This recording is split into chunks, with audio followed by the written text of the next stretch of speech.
it's in the recovery cycle in the diastole that we actually come up with these really amazing ideas. And I couldn't have articulated what my life right now would look like. But what I could tell you at the time was like, I can't do this, whatever I was doing before. I can't do this anymore. In fact, I am deserving of not feeling like this every day. And that was like life-changing for me. And I finally decided that I wanted to create a life on my own terms. And now I work for myself in solo practice, which is like swimming upstream in our medical culture. But I love medicine. I say I have like first year med student love for medicine again. It's like so fun to show up at work every day. So that's the short version of the story.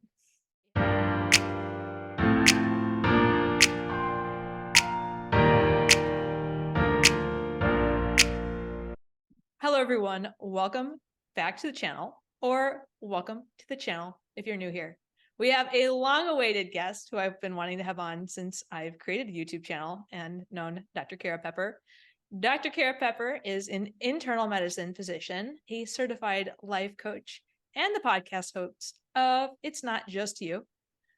I can't wait for her to share about her journey and where she is at today. But before I do, Kara, welcome to the channel. Thank you for having me. It's really, really, really good to be here. And for people who have not yet had the honor to meet you or may not know all about you, can you share about yourself? I am someone who is really curious and creative, and I like to figure out how things work. And so those are the things that kind of frame my multiple careers, but particularly inform probably why I ended up being an internist and why I do the work that I do now. As a ballet dancer, moved away from home in 8th grade to train, and then eventually got a job dancing. And when I couldn't dance anymore due to eating disorder related injuries and I was overworking, I quit dancing and decided to become a doctor because I mean, obviously that's what people do. And so I took this long circuitous route through med school and residency and landed in what I thought was my dream job and stayed there for 14 years and burned out profoundly. And COVID happened, and I finally decided that I wanted to create a life on my own terms. And now I work for myself in solo practice, which is like swimming upstream in our medical culture. But I love medicine. I say I have like first year med student love for medicine again. It's like so fun to show up at work every day. So that's the short version of the story. Yeah. And for people who don't know about the work you do now, can you tell them a little bit more about that? Yeah, so I left a traditional primary care outpatient practice, and I had started our telemedicine line. And when COVID happened and we converted entirely to telemedicine, I was like, this is the best medicine I've practiced in my career. I have time, can talk to patients, et cetera. So I ultimately decided to leave that practice and start my own solo telemedicine practice. I'm located in Atlanta, Georgia, but now licensed in 15 states. Probably 90% of my practice is eating disorder care, which I have a deep love for. And I still do general adult medicine on top of that. But I'm able to serve people in a way that is trauma informed and shows up exactly where they are and helps them kind of heal some of the wounds and some of the trauma they've experienced in our healthcare system. So it feels like a ton of fun. And it's ironically, even though I am in solo practice, the most connected I've ever been because I work in teams all the time with dietitians and therapists and psychiatrists and other physicians, and I get to solve puzzles all day long for a living. So it's so fun. And when you were in that state of deeper burnout before you created this job, which is sounding amazing, what factors do you felt contributed the most? There are systemic factors and individual factors that we know contribute to burnout. So I'll use that as the framework. So systemically, I worked in a really high volume, high achieving, full of chief residents kind of practice where the mantra was like concierge medicine at commercial prices. So if you think about the world that we live in, trying to deliver really patient-centered care where you're available, you're answering your messages, you take the time to see your patients, but trying to churn through high volume of patients during the day with diminishing resources. That was a big part of it. The lack of autonomy for me was a big deal. I wanted to beta test things. I wanted to grow my practice in different ways. I wanted to try different delivery systems and care. And although there are some things that my practice allowed me to try, I felt kind of stuck. I wanted to practice medicine in a certain way, and it was becoming clear to me that I wanted to practice in different ways. And then, there's just like normal things that everyone complains about too, right? Like having to do prior authorizations, the pointlessness of the work that we do, like we're taken away from our degree to do administrative tasks. So there's the organizational stuff. And with that, I just felt like my purpose was diminishing. And then there's the personal stuff, which I had this whole narrative about what a good doctor is. You know, good doctor is always available. Good doctor is always available to their patients, to their colleagues. A good doctor is up to date with all the literature, so I need to read a lot. The good doctor is, compassionate. And ultimately, what that turned into for me was this constant need to fill the gaps with less and less time for me. So work compressed everything that I valued into the cracks. And there really wasn't a lot of space left for the things that really filled me up outside of my job. So when the job went poorly, i.e. COVID, it was very clear to me that I was putting too many eggs in that basket and wanted to practice in a different way. And for coaching, I know you've been coaching, I think 5 years now is what I recently saw, which is amazing. How did you hear about coaching? I heard about coaching because I turned 40. It's actually a funny story. I went and instead of taking like an actual vacation, I went to a CME conference at a ritzy place. And my husband came with me and he played golf all day. And I went to the conference and I would get out of the conference at noon and he would still be playing golf. And I was so angry with him. So I was like, this is my birthday. You're having fun and I'm working. And he came home and he was like, I know that was your choice. Like you chose to spend your birthday doing this. And so on that trip, I decided I'm going to take a vacation by myself for me. So it's the first time I ever took a solo birthday trip. And I went to one of Kathy Steppen's physician wellness retreats out at Miraval. I guess so that would have been in 2018. And she had coaches there. And I'd never heard of physician coaching, but and I'd been in therapy for many years to like kind of shore myself up to continue to work through this burnout. But it cracked my brain open to like a whole new way of looking at how I look at my thoughts, how I look at my job, how I relate to other people. And I was like, this is really awesome. And so I think out of that, I started following some podcasts, specifically like Katrina Ubel's, because she's like, the prototype of physician coaches. She's one of the early ones. And although there's a lot to say about that from an eating disorder standpoint, it showed me that physicians were doing something totally brand new. And I thought, maybe this is a way that I can help support my patients. And it was about that time that I had burned out and took a leave of absence from work. And I was totally full of shame. I was like, what the hell's wrong with me? And everyone started coming to me as if I had all the answers. Like, how did you take that sabbatical? Like, how did you negotiate that? Was your practice upset? And I started coaching physicians without realizing I was coaching physicians. And so I think those influences, I said, well, let me just go get coach certified so I can support my immediate circle. And I had no idea that it would start to grow into something that was what I do for half of my job. So it was a surprise to me, but it is everything I love about medicine and the healing work and showing up in space and creating space for people without the paperwork, which is really great. I know I love it. it feels like you were born to be a coach, like being part of your community and you being the person you are and having the gifts that you do and being able to observe. And I find that in most of our life as introverted people, we're taught that we're the problem. We have to shape and force ourselves to have this type of presence that comes across more extroverted. And I was reading I think the How to Thrive in the World as a Highly Sensitive Person or something like that, and doing the Beck's training. And started talking about like how people who are empathic and introverted tend to be natural coaches. And when I'm in your presence, it's like, gosh, you just pick up and there's that like 3-tiered listening, like the deep level listening where you hear what people didn't say. And one of the things I got from you is, how are you really? So I get a lot of, anytime someone says, how are you? I have your voice in my head. And I'm like, how am I really? Or how am I in this very superficial engagement where I'm just going to say, fine, thanks, how are you? Yeah. And sometimes fine is the right answer, depending on the level of safety in the environment. But I think the work that I've done to take care of me and to understand the language of my own emotions and the ability to be comfortable with my emotions, feel my feelings, as it turns out, and how I've learned to soothe my nervous system. I think that really is the skill and coaching that we are trying to in part on a deeper level is how can people show up in the discomfort for themselves and others. And I've had a lot of really amazing mentors who modeled that for me. And so I can only hope to continue to do that for other people. And the more I get comfortable being vulnerable, the easier it is to create that space for others. Wow. That's the whole live it to give it philosophy, isn't it? That's all I know. It's so powerful. And I love in terms of giving that to others on your podcast. It's not just you. Can you share about how that came to be? Yeah, so I started this business, which for any of your listeners who are thinking they want to like take on a project, like I would just offer, especially if you're in healthcare, like if you deal with life and death issues for a living, you manage septic shock, you've made it through med school, taking your boards, like you can open a business. It's not rocket science, right? It's a learned skill just like anything else. Anyway, it's not a non-time consuming skill. It takes a lot of time and effort.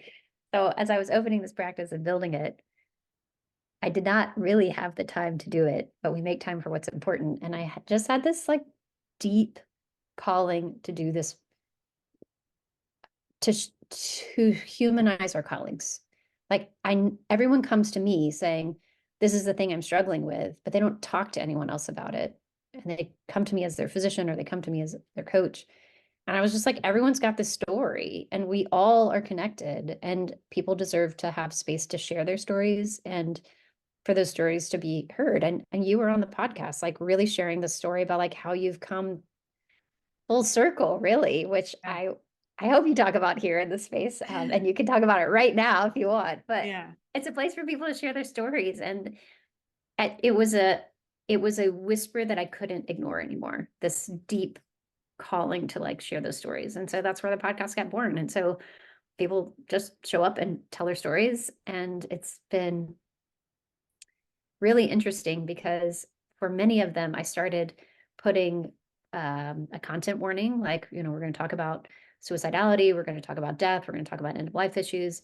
And I started to think like maybe I should talk about happier topics, but this is the reality of the life that we have. Like we as healthcare providers talk about these issues all day long. And so I wanted to destigmatize some of that so people share their real stories. So it was super fun. I love I it. think about that a lot too, because I mean, there's a lot of suffering in the world, right? And there's a lot of toxic positivity and a lot of masking.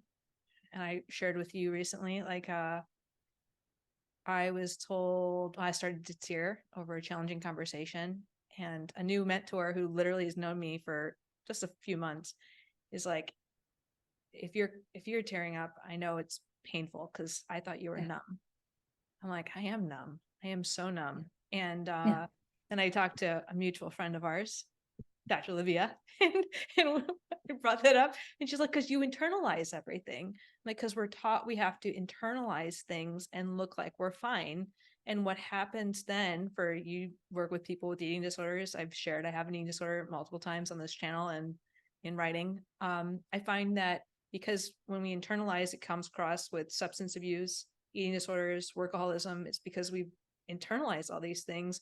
And if we could have outlets that are continuous, Michelle Chestovich was just on my channel and we talked about having kind of a proactive approach to allowing our brains to let go of some of the pain and to try to treat our brains well. Because if we just keep all this stuff in, it manifests as mental illness, as physical illness, as spiritual crisis.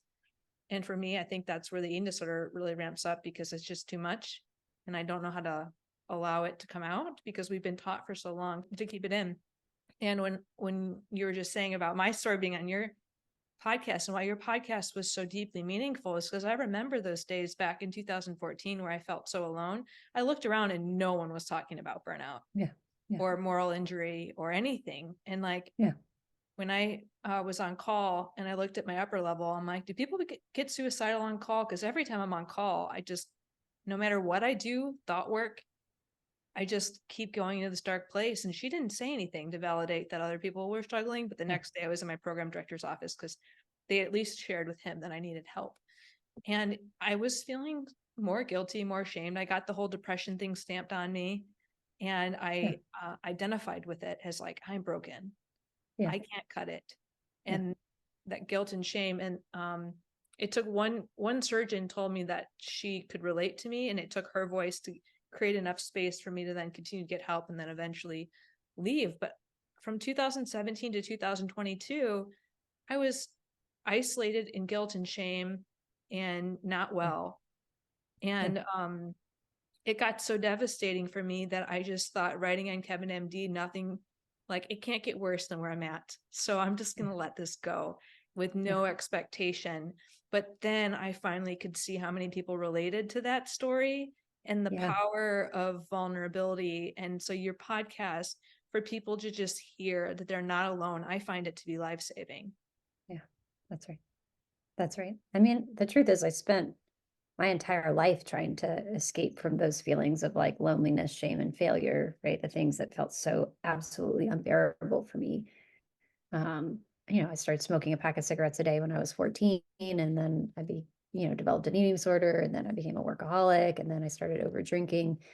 And I've shared this story really publicly as well. But the truth of all of those behaviors is that they were all ways to kind of numb and avoid anything that felt uncomfortable. And at least in the work that I do, this expectation that you have to be on all the time, you have to be excellent all the time, there's no room for failure. And you look around at our amazing colleagues and think like, wow, they've all got their, can I swear on your channel? Yeah, Is this a swearing absolutely. free? Okay. Bring it They've all got out. their Bring shit it together. out. Yeah. It's my love language. They've all got their shit together, and like I'm having all these feelings and like no one's talking about it, therefore it must not exist. That's what my brain offered me. So it was profoundly lonely to think like I'm barely keeping it together, barely keeping my head above water. And I remember this visceral feeling that I described in my therapist's office for years of like, I'm drowning, like I'm just trying to like keep my nose above water to survive here. Um, and I think at a certain point in time, I kind of succumbed to that. Like I was like, there's no hope that I could ever be afloat at the surface of the ocean. So I just better get really good at being a scuba diver. And I became like the most efficient scuba diver ever, like never seeing the light of day, but I got all my stuff done and I was like super good at that. And when I finally acknowledged that I wanted something different, even though I couldn't describe it or name it, I just knew I couldn't keep doing what I was doing. Um, I, I didn't, I wouldn't have verbalized this at the time, but what is true is that the biggest dream that I had was that I could just like be on the surface of the water, like in a boat, not treading water. And the thing that was so unexpected to me is that once I finally made that leap, it's like I was living in outer space, not just at the surface of the water, not even in the clouds, but like in this profoundly meaningful life where I was so happy and so connected. And I guess I offer that story to just show like I couldn't imagine feeling this happy, calm, purposeful, connected, joyful in my life. Like I just thought that was like not even realistic. I couldn't even dream that big. And so for folks who are like really struggling and thinking that everyone else has their act together, like they don't, they're just not talking about it. And it really just takes allowing yourself to even take a step towards a mediocre goal sometimes, not even this toxic positivity goal, but like Yeah. taking a step, one step closer to what you deserve may feel really scary, but you never know what that holds for you. I find too, when you're at a level of burnout or depression or numbness, that your brain can't tap into that creative space. Yeah. It can't see, like, if I were to do a 5-year plan, shoot, F that. Yeah. Like, I Oh can't, yeah. I cannot do it. If I were to do a 2-year plan, I can't do it. It's like painful, right? So in Kristen Neff's book, Fierce Self-Compassion, she talks about how people's normal responses, if you didn't come from a place where self-compassion was given to you at childhood, then leaning into these new lessons that could be healing for you might feel very uncomfortable and you'll be averse to them. Yeah. And it's like my heart's feeling that right now because that's how it was true for me. And so when people are in this deeper state of whatever they're feeling right now, if they're saying like, yeah, of course Kara can create that because I see all the gifts and talents and skills she has, she'll be able to do that, but I can't do it. Well, if they're in that state of darkness and depression, like they just need a little bit of hope to keep going, to take a step back, to find something that can help recharge. Because when you're in that place of stillness and recharge, then your brain can expand. But when Yeah. you're in survival mode, that sympathetic nervous system is like Yeah. not going to allow you to just take a step back and be, well, I'm going to create this amazing practice, because your nervous system is shot. Yeah. Quite literally, like our creativity, our problem solving, our ingenuity, our intuition, it comes from that parasympathetic space. And if holding still feels terrifying, like you may be one of those people that when you're like taking your dog for the walk or standing in the shower, you get like these amazing ideas. Like you're doing something, but your brain is finally allowed to settle, to not be in productivity mode. And so that yin and yang, that systole and diastole, it's in the recovery cycle in the diastole that we actually come up with these really amazing ideas. And um, I didn't I couldn't have articulated what my life right now would look like, but what I could tell you at the time was like, I can't do this, Mm. whatever I was doing before. I can't do this anymore. In fact, I'm I am deserving of not feeling like this every day. And that was like life changing for me. Even if everyone else was okay feeling totally depleted and brain dead at the end of every day, I finally felt it in my bones that like I would regret this season of my life feeling like that every day indefinitely, that life had to be more than that. I like that you're touching base on your feelings, because when people can't really explain, like, coming from here to a different role, like, oh, what kind of role am I going to create for myself? But envisioning how do they want to feel in that role, right? Like, what do you want Yes. to feel like? And then, because I find a lot of times when people are trying to escape their current job, they often land in a similar job because they haven't Yeah. yet really identified, well, how do I want to feel and what needs to be true in order for me to feel that way? And making sure to identify, for me, when I left my last job for my new job, well, I brought a lot of the same behavioral patterns and thought patterns with me. So I liked Yeah. when you were touching base on both the individual contributions to our own life, really, not even just burnout, right? To our own thoughts and feelings versus the systemic barriers that inhibit us from creating the life we truly want. Yeah. And I don't know that I was good at articulating that. What I did know in my bones was I don't want to feel like this. I could tell you what I didn't want. I don't want to be sleeping 5 hours a night anymore, like I have for the past 2 decades. I don't want to feel so brain dead at the end of every day that when my kids are like, hey mom, you want to play? I think to myself, that sounds effing terrible. It's the last thing I feel like doing. Mm. I don't want to just be waiting for Friday so I can finally like open a bottle of wine and be like, finally I can turn my brain off. Like I don't want to do that anymore. And so I'm not exactly sure of the how, but what I know is that something fundamentally needs to change. What could that look like? And I mean, maybe from the outside looking in, it looks like I made this big change, which I did, but that change on the surface came from a million tiny baby steps below the surface of like, let me meet with my mentor and say, how do I survive in this career? And they're like, oh, I just like do it. I was like, that means that this is not the right career for me. Okay, great. That's information. Okay. Super. Next, like, okay, I want to meet with my friend who knows me better than anyone else in the world and to have her look me in the eyes and be like, it's time. And for me to feel in my bones, she's right. Okay, great. What's the next thing? What's the thing I really enjoy? Okay, great. I really love talking to patients and figuring out the puzzle of internal medicine. How can I do that? Okay, I know I don't want to leave medicine entirely, but it was like a million tiny steps and just following that little trail of sometimes breadcrumbs, but sometimes like big revelations to finally say like this feels good and that I've been living does not feel good. So I'm going to lean into what feels warm, good, free, open, and know that I can trust that if I'm headed back towards burnout again, I'll smell it a mile away, which is absolutely true. And that picture of the turtle stepping, right? Like the small Mhm. steps compounded over time creates the Yeah. change. I Yeah. find this so important because in our US society pushes you to make these drastic changes, which are high risk and often lead to short-term change, but not that long-term sustainability that you're actually seeking. Yeah. That's right.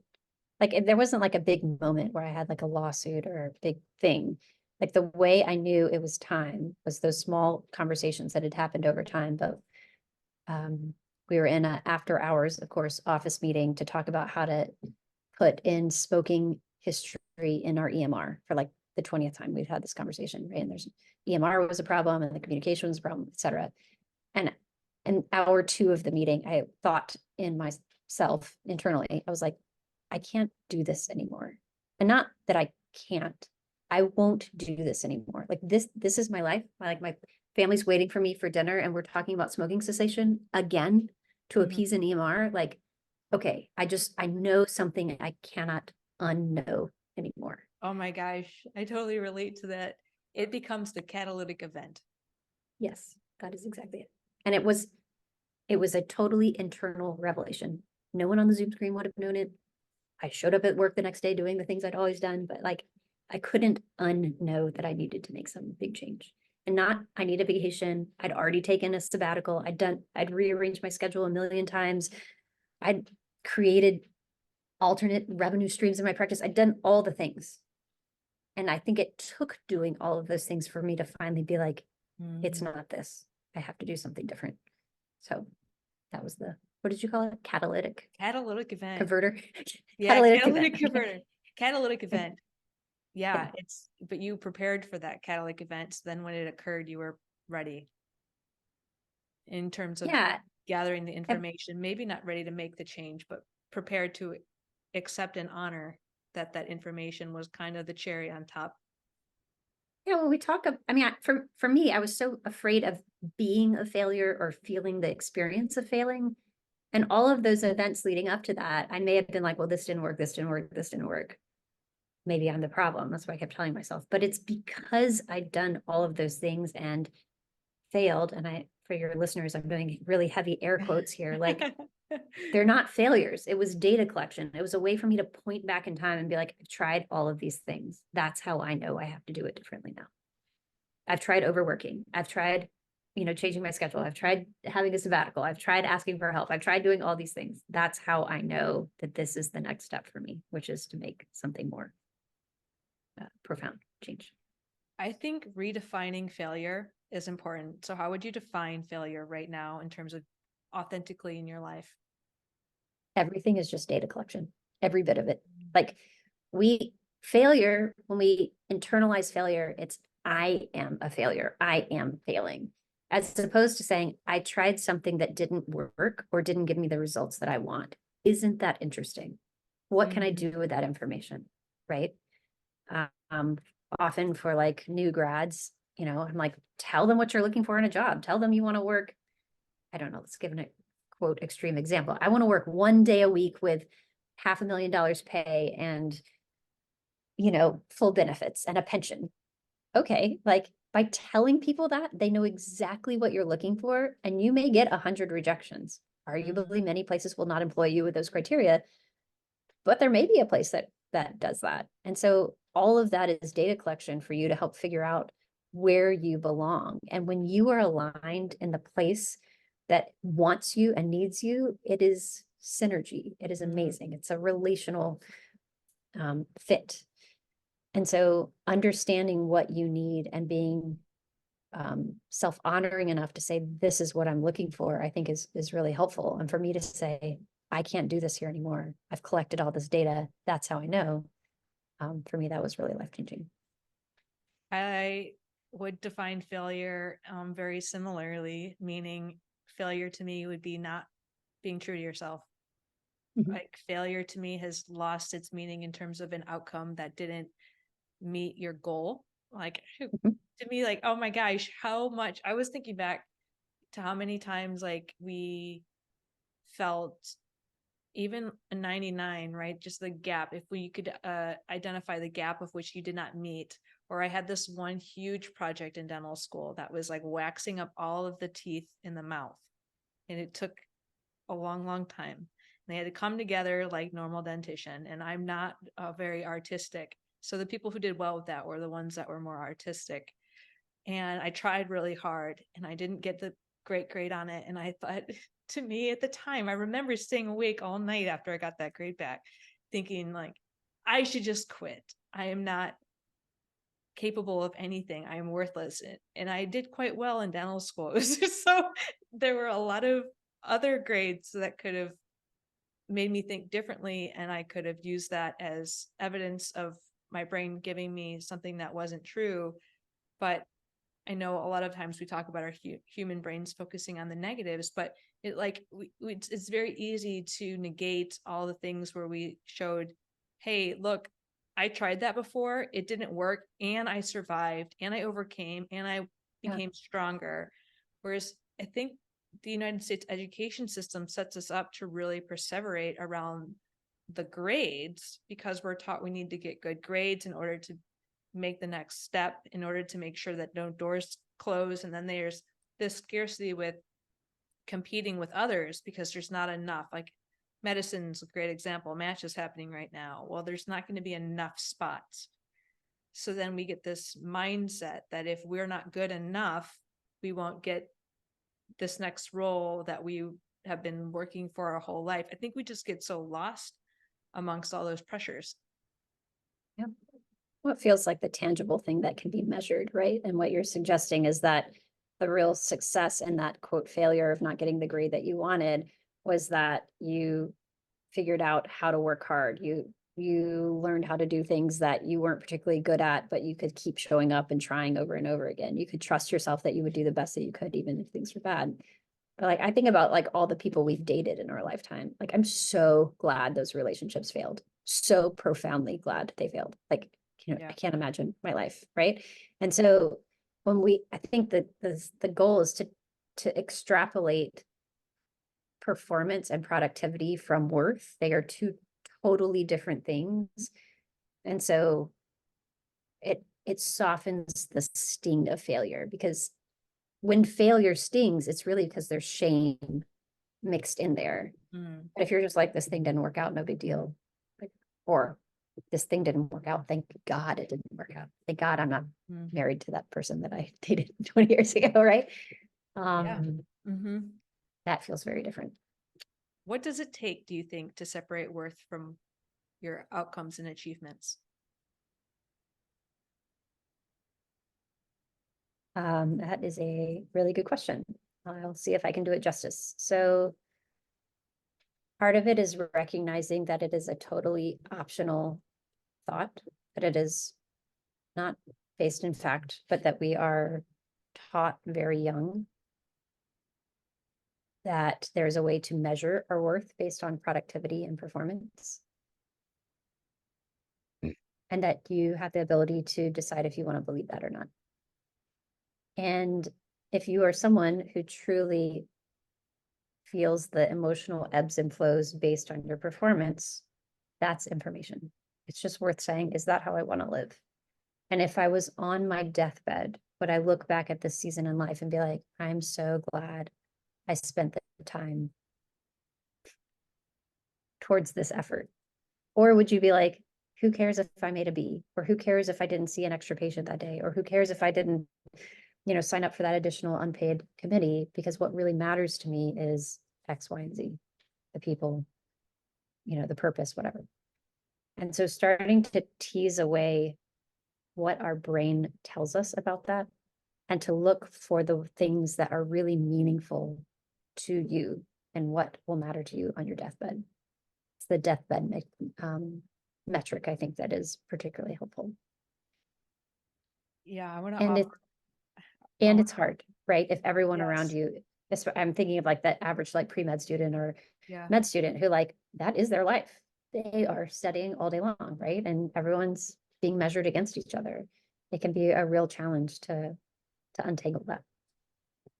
I have two different experiences with post-coaching Jillian and pre-coaching younger Jillian. So when I sat on what could have been my deathbed, I was in Utah, told I wasn't going to make it, and I was by myself. And I had those thoughts like, holy shit, I just wasted my whole life. And I'm sitting here by myself. And we could do another, episode on why our healthcare system isn't equipped to handle patients with severe eating disorders. But I had flown from North Carolina to Utah for this residential treatment center that told me that they could take care of me, and then they couldn't. So they put me in a different hospital to monitor my heart rate. But that hospital couldn't take care of me because they didn't take care of patients with eating disorders. And I was alone. My mom was on a cruise. They had, if anyone's had experience in a mental health hospital or worked in one, they take all your stuff. So I got there, they took all my stuff. I only had my mom's phone number in my head. And the one center left me because I was a liability in this other hospital, right? So it was like, oh shit, I am literally alone here. And I had a lot of time to think. And I thought to myself, wow, everything, sometimes they call it, I think, demoralization. I work with patients with cancer, and the psychiatrist at my institution does a lot of meaning-centered psychotherapy. And he's called the event when patients are diagnosed with a very serious illness. They go through experience of demoralization where they realize that they aren't living in alignment with their core values. So I realized that then. But then I go from that experience back to North Carolina. And I said, well, shit, they couldn't take care of me. I went back into residency because I was like, they couldn't take care of me. So I guess, it was quite traumatic. So I was not going to enter another higher level of care.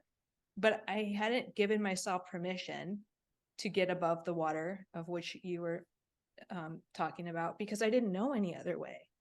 And my worth was so tied to my job that sitting in that emptiness, I think it probably saved my life. I went back to residency because I think had I not done something that I found meaningful at the time, I wouldn't have had the motivation to keep going. But it didn't help heal me. So I ended up, in a different hospital a year later. But it's interesting, right? Because we can have intellectually this understanding that, oh my God, I don't want to regret this on my deathbed. But then I will be person that's experienced sitting on what could have been their deathbed and still couldn't make the change. And so what did you do to give yourself permission to leave that practice that was talking about smoking cessation too much, to then go venture out on this unknown world of telemedicine on your own? I had been doing this work, and when I say this work, I mean trying to figure out the solution to the problem for many, many years. It wasn't just like one day I was like, oh, maybe I should try something new. It was like I tried and tried and tried. And like you, when I'd taken my sabbatical to quote heal from burnout, I went right back to the environment that had burned me out. So like, not surprising. So I think part of it was in the lived experience of what was not working. That's one. The second part was that often in healthcare we're taught, or one of the limiting beliefs that we have is like, oh, I'm just a doctor. Like, this is all I know how to do. I'm not employable by anything else. It's too hard to get a job. I have student loans, all those things. And what building a coaching practice had taught me was like, it's just another learned skill. It's not like business people have like some magical powers that we don't have. It's not like, and like I could manage people in septic shock, but I can't set up an LLC. Like, that's ridiculous. Like, it's really not that hard. Like a quick Google search will answer most questions that you have. And so building a coaching practice in the background of this taught me like, I could open a practice. Like, I could have a business. I could figure this out. And so I had that belief system that instilled enough confidence in me to be like, I don't actually know the how, but what I am really good at is figuring out the way forward. It's what I do for a living, and patients, like, I don't know what their diagnosis is when they come to me, but it's what I'm good at, is like asking questions, asking for help, putting together the pieces of the puzzle. And so I'd done that in building a coaching practice, and I was like, I could do that. And so having that belief that I could figure it out, I think was incredibly powerful. I will own the amount of privilege that was there, that, I married, my spouse has an income, I had an income, and we had a nest egg kind of set aside for emergencies. And so I will not deny that having some money in the bank gave me some economic cushion to be like, I have some time to figure this out. Like, I didn't need to quit my job and have another job lined up on Monday. And so when people are listening to this, perhaps they're like, what's next for me? Like, maybe what's next is putting away $50 a week, right? Or whatever the number is for you, so that you have permission one day to take that step, right? So there's no step that's too small. But for me, I think part of it was the belief system that I could figure out whatever was next for me. And knowing, another thought that I have that's particularly helpful is like, there is an infinite need for my services, both in primary care, both in the eating disorder world, and the healing world, all of that. And I knew that I could find a way. And the other thing that I was also really good at was working hard. So push came to shove, like I can drive Uber, I can bag groceries, I could do Yes. literally anything to make money. And so I wasn't beyond that. And so I think it was that combination of things that was like, I could figure this out. I applied. I know we have a mutual friend. Uh, you know her well, more well than I do. Erin Wisman, who Yeah. talked about her journey from burnout, and I'm glad she shared her journey at ACE, our conference that we went to Yeah. together. But I will share my experience that related to hers was that when I left my last job, I was working for 2 institutions for free, but I was planning living out of a car, sold everything I owned, and I applied and interviewed at Aldi. It's Mhm. not below me at all. And because I went 5.5 months with no pay, now in 2024, I'm looking back and say, hey, I survived that. And I Yeah. was planning for that. Yeah. And because that happened, I did what you just said. I prepared my income so that if I was ever in a position like that ever again, I wouldn't. I mean, I was at the lowest state of my health. And I thought to myself, the most self-compassionate thing I can do right now after that happened is to make sure that if that ever happens again, I'm safe. And by Yeah. safe, that meant financially able Yeah. to weather the storm. Yeah. Absolutely. So for people who are just trying to figure it out and they don't know the how, like sometimes these are the tiny steps. It just gives you permission. And there was no amount of money you could have paid me. Like everyone has a number, right? And like maybe if that number was like $100 million, okay, fine. I could have Mm. pushed through for one more year. But the fact that it would have to be $100 million to keep me there, like really, it was a testament to how much I needed to leave. Um, and to your 5-year plan thing, like when I joined the practice out of training, I thought I'd be there for 30 years. And then I was like, maybe 20 years and then 10. And like visually, when I started thinking, how much longer can I do this? I remember when it got down to 5 years, like, I don't think I can do this for another 5 years. And then by the time I made the decision to leave, I was like, I cannot do this for another year. Like those were all like the engine light is on kind of signals. And so those tiny steps along the way really do make a huge difference. And um, my like if you want to be transparent about revenue, like I make money from many different ways currently, and I think that is a product of feeling like all my financial eggs were in one basket with my previous practice. So I have my own telemedicine practice where I'm seeing patients clinically. I have a coaching practice where I take care of one-on-one and group clients, but I also subcontract with like 3 other organizations so I can coach through them. I also subcontract with Teladoc. So it's, relatively mundane work from a physician standpoint, but it pays the bills, right? So if particularly earlier in my practice, I had more hours with them and I phased them out over time. I do some consulting work. And so for me, I think when I started this journey, I thought like I just have to find the one perfect job. And what Mm-hmm. I realize is perfect for me is having a lot of different things that I can do and flex my time. And I never get bored. And that actually is really career saving for me, that I can use my brain in a lot of different ways that feels really good. And like, if one thing fell apart, it wouldn't be like the rest of it goes with it. It's that I could have some diversity there. So that for me actually feels very, very safe, Mm-hmm. Mm-hmm. I even relate to though that. it's not all like the most, like, how many times can I see a patient with a URI right now? It's Yeah. like, 10 out of 10 calls right now.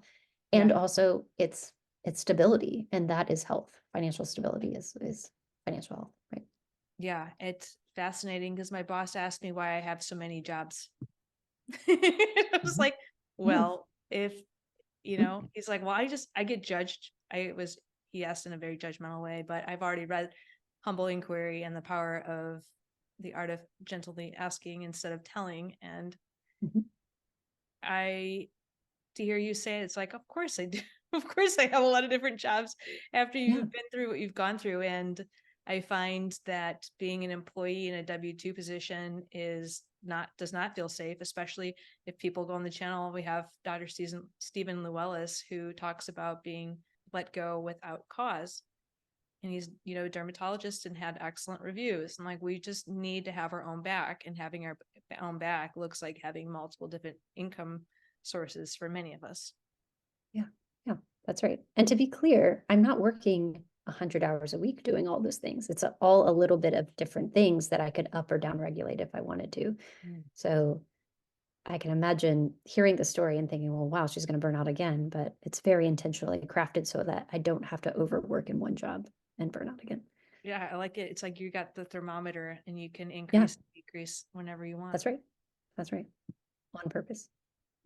Yeah. Well, I find your story to be very inspirational, and I highly recommend people. Your posts are inspirational. So where can they find your posts and follow along on your journey? Yeah, if you can remember my name, Kara with a K, Kara Pepper MD. That's my handle on all social media. And it's also my website, karapeppermd.com. And so if you are interested in just like a daily nudge to like crack open your brain to what's possible, you can find me on socials. If you want to look for a podcast, it's not just you. And you'll hear people's stories. So yeah, come stay in touch. Send me a message, say hi. And you have one-on-one and group coaching. So who do you typically coach, and who needs to find you? My people, and yes, we're trained to coach everyone, but my people who like I love taking care of are exhausted perfectionists who are constantly struggling with like not enoughness and impostorism, and who are like looking for change. And that may be that they're thinking about quitting their job. It may be that they're like, I still love medicine, but I want to do it differently. And maybe I just want to be happy, but it's if you have that sense of discontent that you're trying to tease out, like that is my wheelhouse. I love it. Um, and so often, like we talk about the chief complaint in medicine, the chief complaint that people come with very often is, I need help charting. I need help with a new job that I'm transitioning to. I just got promoted and I'm nervous about that. Like those are often the things that people come with, but on a deeper level, it's like answering that call of that whisper that's there that you're not quite sure how to articulate. That's what I love. I value your philosophy on enough. Can you share what that is? Yes, I wish I was the one who coined this phrase, but I had heard it from another one of our colleagues, Dr. Kathleen Young, when she was giving me some information about parenting of all things. But enough is a decision, not an amount. And to anyone who's like if you think like, how do I know I've done enough during this day? Like very often the answers I get from people are like, I am exhausted. My brain doesn't work. I'm falling asleep. I'm yelling at people, right? Like, but you get to decide what enough is. And the fact that you can decide it is totally liberating. Like you just get to say, I've done enough today. I am enough now. Life is enough. I don't have to strive anymore. And that for me was huge. I can show up as enough as a parent. That was kind of for context. It was huge. I find that when I've worked really hard and give something to someone and they just constantly are creating more to do with it, like improvements, and like nothing's enough for somebody, you're given more work. Like I find that the reward for good work is often more work. More work. Mm-hmm. Yeah. So I don't remember when I wrote my article, When is Enough in Your Career, but I wrote it shortly after something happened. My own catalytic event with enoughness. Something happened where I was given just one project that just broke the camel's back for me. And I was like, enough is enough. I couldn't, but when a lot of times people come into your coaching, it's like people pleasing, our worth is still tied to what we do. We've been taught that we have to sacrifice in order to be a team player. I work in academia, which is poised against women. So you feel like you have to work extra hard in order to even get, wherever our level is, still not seen and valued and appreciated and heard. And I had been doing the same thing for like 2 years, just trying to gain some appreciation, value, and be seen. And I just was like, nothing is ever going to be enough for this individual. And I have to allow this to be enough for me. Yeah. And that's it. Like the striver, the imposter, the perfectionist in us, the person who'd been marginalized and told you have to be 150% of any mediocre position in power to be recognized. once you finally have the safety and permission to say like, oh, if it's never enough for anyone else, then I actually can't live by that. I've tried it, got the gold star, and didn't work for me. So now I get to decide what is enough. It may actually feel really terrifying, but if you sit with it, it can feel profoundly healing because you're like, oh, I just get to decide at this point what I'm willing to do and how I'm willing to spend my time. And we've talked a lot about, oftentimes change is easier when we hit a rock bottom, but rock bottom can be life threatening. How do Yeah. the people kind of in the content but not happy, how can they make the changes? It all comes back to the relationship with you, with ourselves. And so just acknowledging that they're not happy is always the first step. It's like, whether you come to it from meditation or mindfulness or therapy, whatever, it's the noticing part. And very often when we notice like, oh, I'm just unhappy, and I look at my husband, he'd be like, I guess this is just like adulting. This is like what adults feel like. Everyone we know is working hard. This is just like what it's like to be in our 30s or early 40s. But when you finally notice and you're like, and that's not okay, and I want more, and I'm curious if it could be more, that's when you can't unknow that information. And once you acknowledge and know it and can't unknow it, that's usually when you start taking those tiny little turtle steps that you mentioned. Well, I think that's a really rich takeaway, but in case you have another takeaway you want to leave with the audience, what would it be? Simply, you're just more than what you do for a living. And the work that we do clinically is healing for patients and ourselves, hopefully, but it's just one tiny component of your life. And if COVID taught us a whole bunch of things, but for me, it helped me know that I could be dead next week by showing up doing this thing that I love. And is this the legacy? Is this the life? Is this how I would want my loved ones to remember me? And the answer for me was an emphatic no. And so creating space for what makes me me and the people that I deeply care about was not optional anymore.